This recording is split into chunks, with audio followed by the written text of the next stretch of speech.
Main thing about pre-listing package is it's a system, and anytime we can get something in a system, it helps make our jobs a little bit easier. So you can click, Paul. Next screen. So listings, the reason why we like listings, especially in this market, is because we have so few of them. But number one, it gives us a listing transaction. So it also gives us a seller purchasing, or if they're not purchasing, it gives us a referral because we may refer them out to somebody. We also might get the buyer side when we do an open house or through a sign call. I've gotten other business just from somebody calling my sign. My listing might not work for them, but I end up helping them with another transaction. And also with listings, we have the opportunity for meeting neighbors and creating opportunities for future listings. So those are some reasons why we like listings and why they're so important for us. My listing goals are going to be, I'm going to make a profit. So whatever I do, I want to make sure I'm going to earn money for it. I'm going to get the home sold within a reasonable time. In this market, we should have it sold pretty much before we get it listed within a reasonable time period. I want to do it with without reasonable wear and tear on me or my sellers. And I want to gain a raving fan so that they'll refer me in the future. My goals for my sellers are, of course, to help them move based on their desired time frame. So I'm going to do a lot of information seeking from them. I'm going to put them in the best negotiating position possible. And I'm going to make the process as easy, stress-free, and enjoyable as possible. Where it starts is with the phone conversation. So when I first get the phone call from somebody that wants to list with me, I immediately pull out my little questions and I start asking them questions like, how did you hear about me? What's the source? Find out lots of information that way. I've gotten them from my Rate My Agent, from my Google. I try to find out when they're wanting to move. How far off are we? I've got people that might wait. I've got somebody right now waiting until they can get into a retirement home. So we're just kind of in the holding pattern. I ask how long they've owned the home. Tell me something about it. Ask them about what repairs they've done. And I've asked if they have a mortgage. How soon do they think they can be ready to go on the market? Do you believe any work needs to be done? What is the value you're hoping to receive? So a lot of times they already have a number in their head based on what they're hearing from neighbors and all that. And then how do you prefer to be contacted? Because some people like email, some people like text, some people want a phone call. Confirm the listing appointment and tell them that you will be dropping off a package after you've had this conversation. So why a pre-listing package? I'll click 2 more times. It's going to provide information that the client is seeking. It's going to have marketing pieces about the process. It's going to differentiate me from another realtor, and it's going to show that I am prepared and that I have a plan. It's going to allow the seller to begin preparing for the appointment. It'll save me time when I meet with them because they're going to have some things done. I've got action points for them. And then it's not all about me, it's all about them. So my package is not all about me, but it is for them. In my pre-listing package, and I've brought some with me, I've shared some with PDFs, and the main thing I was going to say here is you can create a listing package in any platform that you want. You can do it in Canva, you can do it in Keynote, or you can do it in PowerPoint and then print them out. Mine is in a PDF form. I'm going to try to get mine into the PowerPoint format so it would be easy to click or email. But when I email it, I usually email it as a PDF. A lot of times I put it in a Remax folder and put it in there with my card. I've written a note and I drop the package off to them at their house. So it gives me a chance to even walk up to the house. I'm not going to go in. I may just stick it in their mailbox, but they know they're going to get a packet.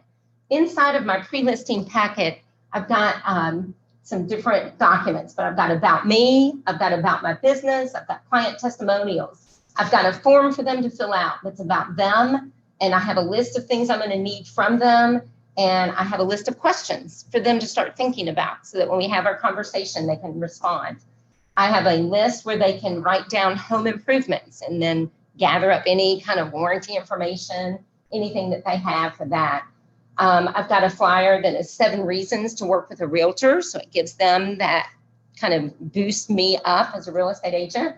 And then I include the guide to agency relationships because I want them to realize that, you know, when we start this working relationship, that it is an agency relationship. And that's just that consumer guide. Doesn't commit them to anything. It's just information. I include fair housing. And I try to include the PVA report. If I don't get it in with this at the beginning, then I take it with me for my listing appointment. And it allows them to see what's on the PVA. I had one seller, the floor plan was not at all, it was a ball home, but the floor plan that the PVA had was not at all the floor plan of their home. And so we had to measure and talk about what floor plan it was. And so the PVA is not always accurate. It's just information, not always verified. Okay, next screen. These are just these are samples of what I include, and this is what I brought with me today. But my about me, I try to, what I've done is I've gone through, and this is what I've said, you can use whatever format you want. You want to brand it to yourself. You want it to stand out. I want to be consistent in what I use. So everything I use is going to have the red, white, and blue from RE/MAX. I use the RE/MAX Elite Realty logo that we've had for a while. I've looked into doing my own branding, and I still may do that. It's just, this is just what I use. This is easy for me, and it matches my signs, and it just works. It has all of my information. But so all the information about me, it just talks. I've got my my mission statement. I've got my educational background. I've got my professional designations. I've got my awards, and there are my interests and hobbies. So that's on one. And then I include about my business. I work my business on referral based. And so I want them to know that while I'm working with them, anytime I want them to give my name to whomever. And so the way I use my business is when I meet with them, I'm establishing that relationship, and I want to use them as any future source. And so that just describes that. It also tells what benefit I'm going to, you know, do weekly pop-bys with them, or not weekly, monthly pop-bys with them, or every other month. But it just talks about the importance of referral based and how we like to work with people we know. So I get that in there. What's on the next one, Paul? I think it's about you. The next screen. Yeah, there we go. I include my, sorry, go back one. Go back two. Go back two. There we go. Yeah, so I include client testimonials in there as well. And then at the bottom, I've put in there, you can also check my testimonials on Rate My Agent, Realtor.com, Google Business, and on Zillow. And I also have a Facebook business page. Then here's my About You, where I ask for their names, phone numbers, their preferred. Most of this I've gotten in the phone conversation, but this gives them a chance to fill something out and get it to me for the listing when we meet for the listing appointment. Can you go to the next one? This is, I can't read the top of it, but it says, I think it says items I need from you. I'm thanking them again for the opportunity, but these are things that I'm going to ask for when I meet with them at the listing appointment, where I just, they don't necessarily have to have the keys, but I want them to know these are things I'm going to want as we continue our conversation and as I meet with them. Then I've got questions for sellers, and those are just some questions. They can choose to write some of those things down. It helps me when I'm writing up my listing description, because a lot of times the seller will say something that maybe I haven't picked up on. Like, I love to sit on the back porch and drink coffee because the sun sets right there. It's gorgeous. And just things like that. Or I love to sit here and visit with my neighbors when they come outside. So I include those questions for sellers. So anything that might help you get a personal feel for the house. Next screen.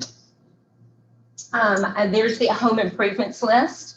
It helps me so much just to have that, because then I'm not scrambling on the day that I go and sit down with them. If they'll fill this out beforehand, I want them to just write down, what are some of the improvements you've done and what year did you do them? And that gives them that time to do it instead of doing it like after we meet. They can go ahead and prepare for that. The next one is 7 steps or 7 reasons to work with a realtor. I wanted to tell y'all that one of your best sources for information or for brochures or guidelines, things like that, is to go to our National Association of Realtor site. And they have brochures about what it means to be a realtor, why work with a realtor. I got a flyer recently that talks about how to deal with reduced commission agents. You know, how some of them, you know, that there's an infographic from NAR that talks about, you know, why you want to work with a realtor and the importance of accessibility. It's a full-time job for us. And so by going with cut rate, it's kind of like you get what you pay for. A lot of times they turn their phones off at 5 o'clock, or you're, as the buyer's agent, they're not even handling the showings. As the list agent, you're not handling the showings because you're giving numbers to the buyer's agent to make those appointments. And so you're providing kind of an opportunity for your seller to talk to another agent. So you really want to push the point that you're a full-time agent and that that you're going to manage the transaction throughout. But those are just 7 reasons why. I also include the guide to agency relationships. I think I mentioned that before. And I include the fair housing brochure, just that way they know in advance. So the delivery method, you can do it electronically by website or email. I was working on doing a QR code of my listing presentation where somebody could just scan it and it would open up as a PDF. Then they could also look at it that way. Physical hard copy, which is what I do. I print it out, I put it in the folder, and I drop it off. It's another personal touch, which is nice in this day and age where everything is so electronic. It's nice to just have a person, physical, and some paper there. And then I always confirm the appointment in writing. Sometimes I'll put it on a card inside the folder. And then I usually follow up with the text, just say, hey, I'll see you next Wednesday at 10 a.m. I've dropped my package off by you. By your home. If you have a minute, look through it, maybe fill some of it out, and then when we meet, we'll be ready to go. All right, so then preparing for the listing appointment, because now you've dropped off your package. You're like, okay, I've done that, and that's easy, dropping that off. But now we're going to prepare for the appointment, and I just wanted to make some notes about what I take with me when I go. I prepare a CMA of the property. I do it in usually 2 different ways. I'll do a spreadsheet of all the sold properties, anything that was expired or didn't sell. I'll do anything that's currently listed or pending, and I have it broken down. I didn't include one here, but so I have all the addresses. I have number of bedrooms, number of baths, list price, sold price, days on the market, percentage of list price to sale price. And what you start seeing is you start seeing patterns. You kind of see, so I think, where is their home going to fit in these numbers? I start with neighborhoods. If I can't find anything in a neighborhood, if you're in a more rural area, then I go outside of, quote, what the neighborhood would be. But I try to look at it like an appraiser. I try to look at the property and think, how am I going to get the best value for this home? And so my CMA is always the properties that are like it that have sold. I get all that information. I get a brief description for myself so that I can make notes. Like, was this an updated kitchen? Why did this one sell for so much more than this home? I try to look at all of those things. I also check Zillow because everybody checks Zillow, and that's going to be one of the first things your seller is going to say. Zillow's got it valued at this amount, and now you've got this amount. Sometimes it supports my amount. Sometimes it's lower than my amount. But I always check Zillow. And then I use RPR. Y'all have heard me talk about RPR. And I always print out my RPR report because it gives a great estimation on a property value. So this way, I didn't put this on the screen, but what I tell my clients when I sit down for that listing appointment, I'm providing information. They ultimately are deciding what they're going to do. So I can provide information, but they're the ones that are going to be in control of what we're going to be doing, or allowing them to think that they're in control because you've presented enough information that they're going to look at you and go, okay, I think I'm going to do what you tell me to do. But I check the PVA. I tie up any loose ends on ownership. I've talked to several other agents, and I've had issues before whether it's been a death in a family or maybe an inherited property. And I usually will check and make sure it's easily conveyed. If it's just husband and wife, they're selling their home, they own it, all's good. But if you have any alerts that are going to make you think, okay, I've got to make sure I'm going to be able to have the right people signing these documents, then check the PVA, make sure it's the right people. And then if you have any questions, I always tell people check with Jody. Jody's great at helping you figure out if there is some loose ends there. And then again, I confirm that appointment with the seller to say, I'm going to be coming by. Okay, what's on our next slide? I have a sheet called my listing walkthrough. It's got the address, it's got the owner's name, it's got where I can fill in square footage, all that information. And as I walk, because the first thing you do when you walk in, they always are like, so do you want to walk through my house first? And so I do, and I just grab my notes. Sometimes I'll write them on my computer on my notes, but I like having them in black and white, just there on paper, whatever you choose to do. But it allows me to make notes. Is it a walk-in closet? I mean, it's got sections for everything, each bedroom, all of that. So as I'm walking through, I'm writing down notes, and I hear what they're saying to me as we're going. It's actually 2 pages long, but it's just the same information. Then the other part of my listing presentation is where I sit down with them and I say, these are the steps for how we're going to sell your house. We're going to get preparation. I call it the 3 Ps: preparation, pricing, and promotion. They're going to help me with preparation. They're going to help me with pricing. I'll be doing the promotion. They can help with promotion because they can talk about it with their neighbors, and I'll give them things to share. But the promotion is pretty much my job, making sure that I get it out there in front of the right people.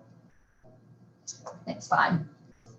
Okay, so again, I just use a lot of graphics, but the first one is the 3 C's of staging. We're going to clean. And, they always say, how much do I need to clean? What do I need to do? And I have a couple of little rules, but one of my rules is no more than 3 items on any given surface. So, and I'm like, remember, staging is different than living. When we stage, we're doing it for someone else. When we're living, we do it for ourselves. So I try to get them to get more focused outward instead of inward, and start thinking about what we're going to do. We're going to clean it, we're going to declutter it, and we're going to do our best to make sure our colors are neutral. Now, we all know not everybody's going to paint their house beige next week, and not everybody's going to want to spend thousands of dollars to get their house ready. So I work with them, I show them pictures, I show them what it looks like, and I've had several instances of people that have said they're not going to paint, and then when we had trouble selling, we painted and it ended up selling. So it can make a big difference. So I just try to put it out there up front as to what they need to do. And then pricing it, that's where I go over my CMA, I look at our competition. Are we in a buyer's or seller's market? And I use a lot about the absorption rate. I talk about how strong of a seller's market are we in, and what are the things that buyers are doing, and prepare them for that. If I feel like it might be something that's going to sit, if it's in another area that maybe is going to sit a little bit longer, then I prepare them also for that. But that's why we look at everything, and in the end, we want to make sure that the seller is going to be maximized as much as possible. That's just always my goal. What's my next slide? Oh, that's how I promote it. So that's my list of, I put my sign in the yard, put my lockbox on. I talk about where I'm going to be advertising it. I have samples of my advertising stuff. And then when I've used AdWorks, I show them the number of clicks they get on AdWorks. And so I talk just about all of that. That's just a list of everything. It's not really everything we do as a list agent, but it's just what I'm going to do to make sure that they get the best bang for their buck. And then I have the home selling process. And I have the home selling process in different types of formats. This one is just the infographic that I can't remember who did for us, but I got it from Remax Elite. And it's just for my visuals, people that just like bullet points, it takes them just right there from the process. And I usually say, and you're meeting with me, so here we are. We're already in step 1 or 2.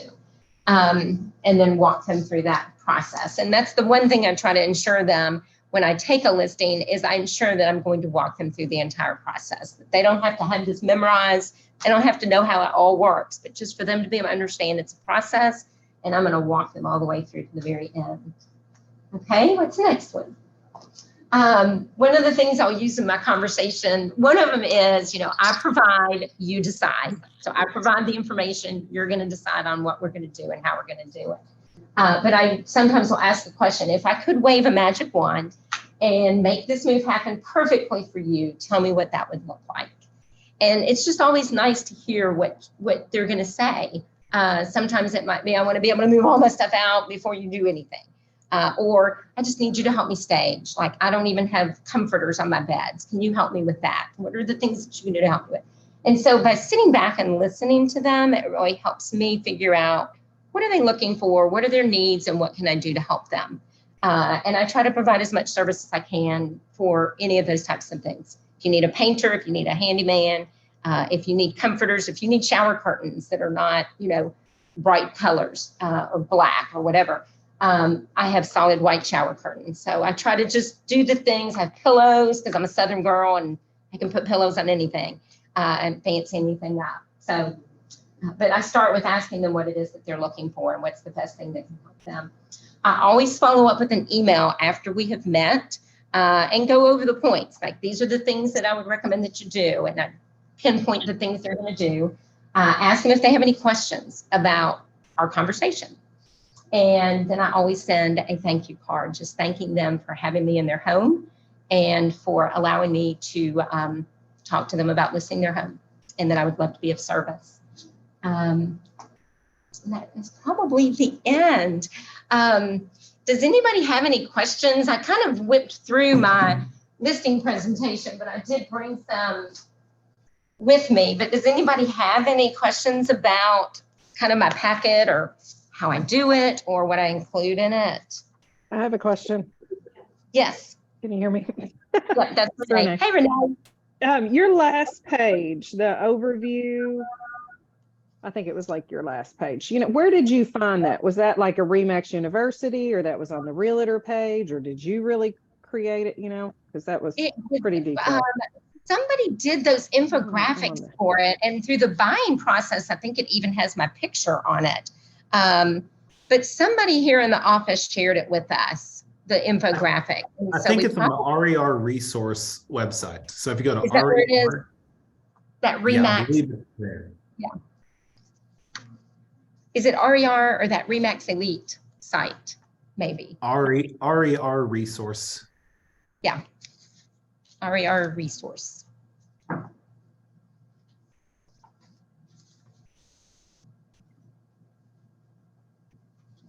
Did anybody else have any questions about some of the things I've included, or it's pretty easy. I mean, it's like they say, it's not really rocket science. It's just helping somebody figure out how to do something. And I'm a process person. And so I find a process and I tweak it all the time. I'll add different documents if I come across something. I have a pamphlet that talks about being a CRS agent that I have personally branded, and I'll take that with me if I want to make a point about being a certified residential specialist.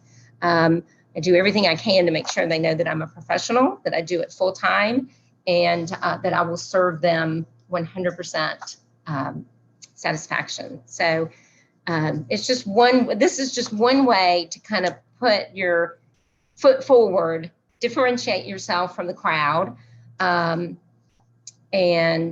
provide some kind of service that might make you stick out. And Canva has all kinds, like I looked in Canva has all kinds of, preset things. You could go in, just add your photo, add your contact information, choose the colors you like, and then start pouring in the information you want it to be in there. You can make it as easy or as, complicated as you want. I've looked at other agents' listing packages, and I've gotten a few things from them. The 3 Ps came from an agent I met a couple years ago, and I just thought it was really a quick, concise way. So Anybody else have any questions? I'm gonna look in the chat box, Paul. What did you say when they ask you to reduce your commission? Is that from Jennifer? Yeah, thank you, Jennifer.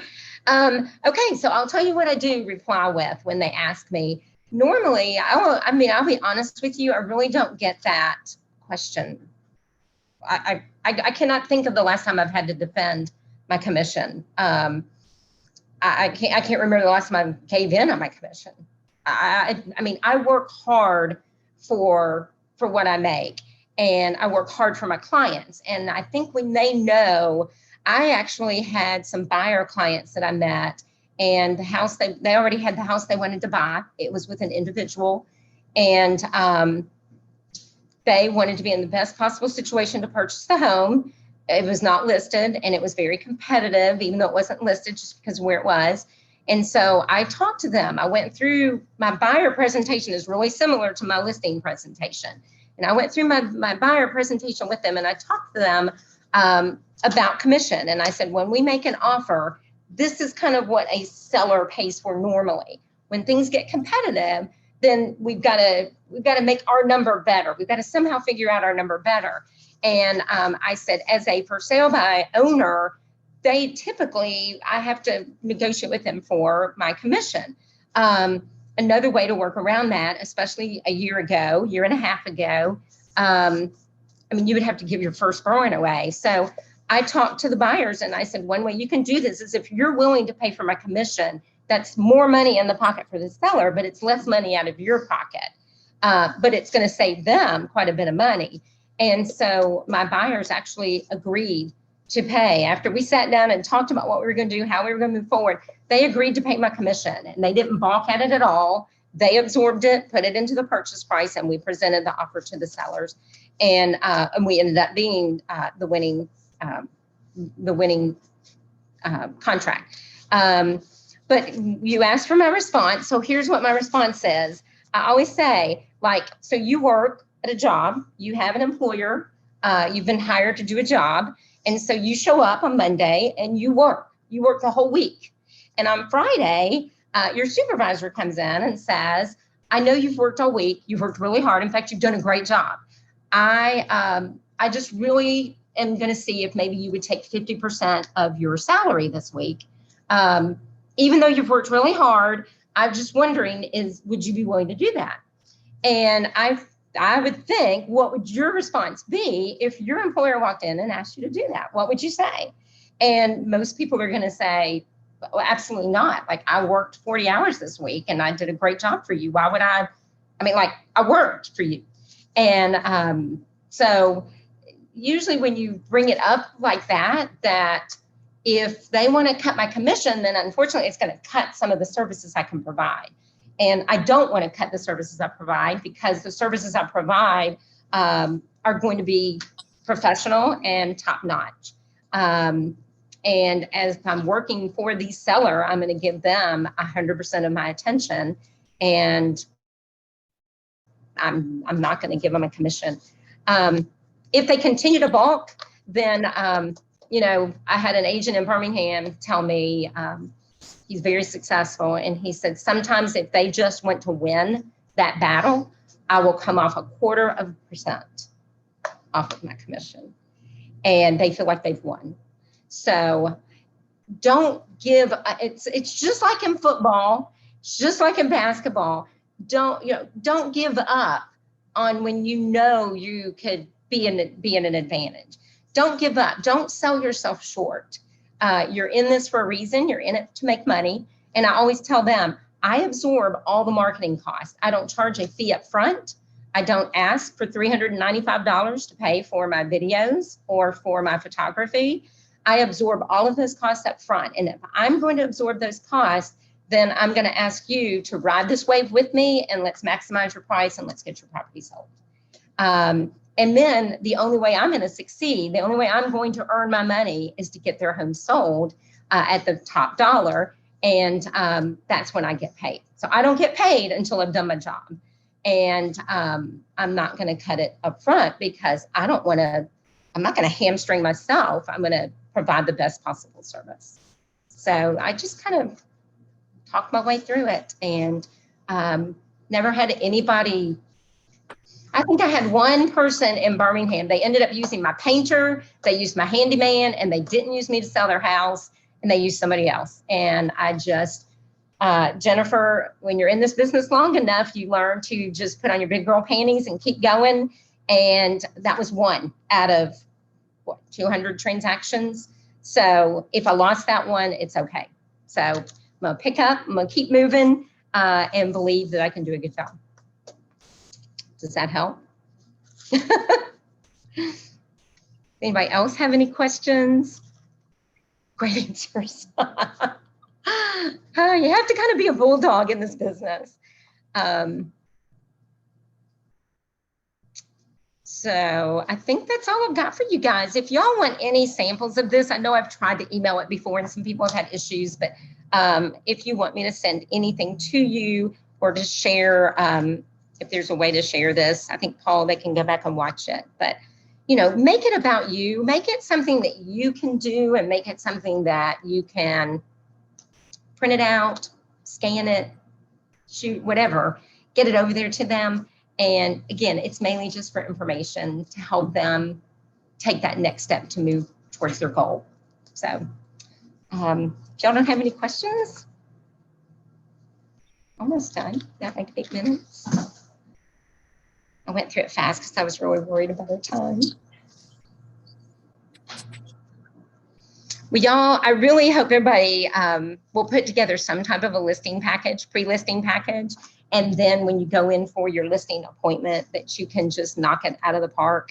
The main thing that I can do, and any of the other managers here, is to help provide you some information, but it's up to you to kind of take that information, make it yours, and don't be intimidated by being inexperienced. Don't be intimidated by not being in the business for very long.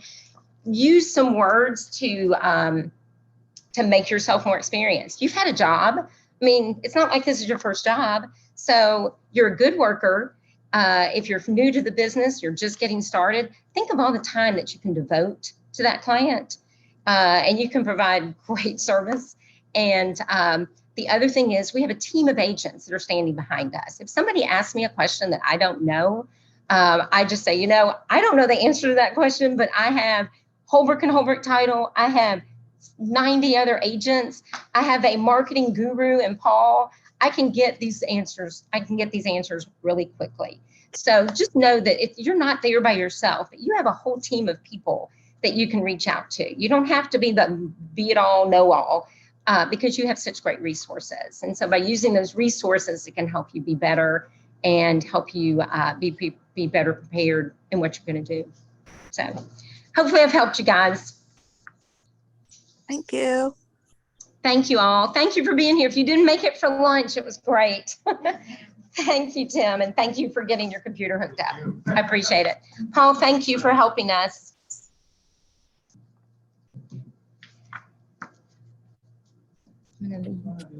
Thank you. Bye-bye. Okay. Do you have any business card? Yeah, do you have any business card? Yeah, well, Oh, yeah. okay. Hey, Okay. Diane. Can she hear me? Diane. I guess she could. Oh.